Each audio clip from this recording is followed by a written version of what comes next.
Hi, this is Dr. Spalding here. It is that time of year for LendOp's after-school program to get underway.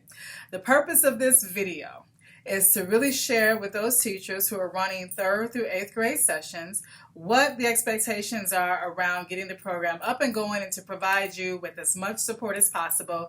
We don't have any other FaceTime together in the form of staff meetings or SIP days, so this is really my only opportunity to share with you before Monday around all the ins and outs of the after-school program.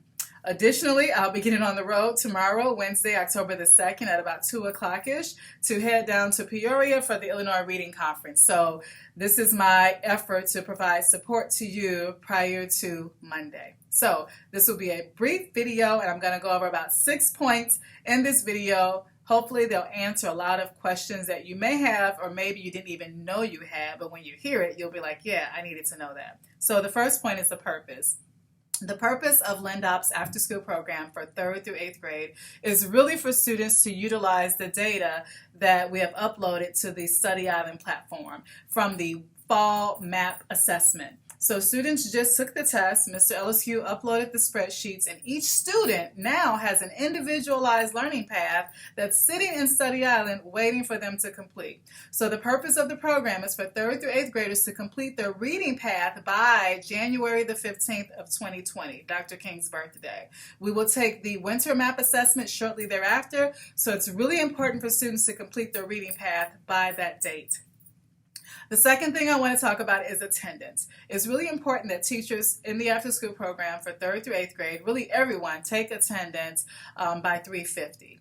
In particular, my middle schoolers like to find other things to do, and their parents think they're here. So I need to know who's not in after school so that we can contact parents. Now, I do know there are students who will be participating in sports activities, and we can talk about the logistics when that time arises. But right now, everyone should take attendance by 3:50. The third point I want to make is I want to share with you the process for the after-school snacks and the binders. So in the main office, we have these wonderful bags. They're very different. This one is the 3rd grade bag because I love 3rd grade. And inside the bag is a binder. So this is their 3rd grade after-school binder. I think this is Mr. Selly. So in this binder, Mr. Selly, you will find the individual reading paths that we've already taken out and printed for the students. Now, all the 3rd graders are in this binder, but all of the 3rd graders may not be in after school. So we're going to add some letter tabs, so you can just flip to the last names. This is Adriana Barnes' learning path, and you can see that she is performing at a 7th grade level for reading literature.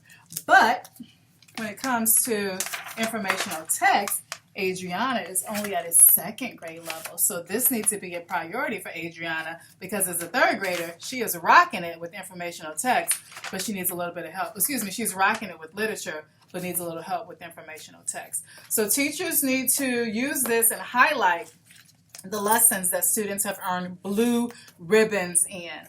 All my newbies, you'll learn what a blue ribbon is. A blue ribbon is a reward that Study Island gives to students when they reach 80% proficiency on these skills. That's right, we're changing it to 80. Gotta up the ante, make them work a little bit harder to get blue ribbons. So in the bag will be the binder along with snacks from Series Food Service. There'll be healthy snacks. So there'll be juice boxes, maybe some fruit, milk, but there won't be anything with nuts. In addition to the healthy snacks, we'll have some of the motivational treats. I'm not above giving a student a Jolly Rancher if they get a blue ribbon. So you need to come up with whatever your criteria is going to be for your grade level, but we do want to motivate the students with some verbal praise and feedback, but also a little sugar rush. I know Michelle Obama would not be proud, but I'm not above motivating kids extrinsically until they figure it out intrinsically. All right, so that's how the snack process is going to work.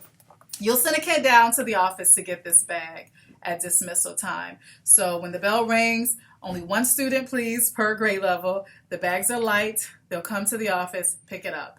Any unused snacks must be returned to the main office before you leave for the day. So you can bring the bag up, teachers, as you dismiss students. All students will be dismissed from the main office exit or entrance, whatever you want to call it, but from the main office. We do not allow students to exit the building at 4:40 from any other door except the main office, okay? So that's when you can drop the bag off. Also, I want to talk about transitions. So if you're teaching a grade level that's not your grade level for the after-school program, then it's important that you talk with the grade level teachers to discuss transitions. Where are the students going to line up? Who's going to supervise the students? Students should never be left unsupervised. Come up with a system with the grade level teachers. So if you're teaching 7th grade and you're not a 7th grade teacher, then you need to discuss with the 7th grade teachers, where are the after school students going to wait for you to greet and receive them? Also, if you're not a 7th grade teacher, whose room are you going to use for instruction? So now's the time between now and Monday to really kind of get these logistics under wraps.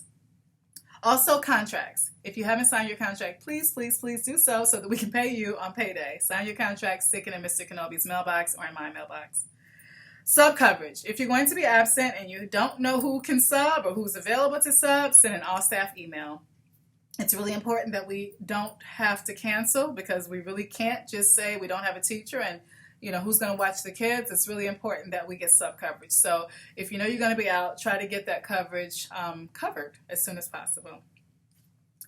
I think that's about it. The program starts Monday, October 7th, and it ends on Thursday, March the 5th. It's really important that you put these dates on your calendar, because these are the dates or there is no after school. So when we have the high school fair or have early dismissal, we don't have any after school, and we'll do our job in the main office to post these on Dojo as much as possible, so parents remember no after school. But also, when you're calculating your income, it should match all these dates down here, and I think if I count it right, it's 65 days for the after school program. I think that's about it. Let me know if you have any questions. Sorry, I'm looking in the camera and away from the camera and everywhere else, but thank you for your time and have a great week. I'll see you guys on Monday. I'm here tomorrow, Wednesday, but only for about a half day, and then I'm jumping on the road to go to the reading conference with Dr. Betts and Miss Evans. So thank you guys. Mwah. Smooches.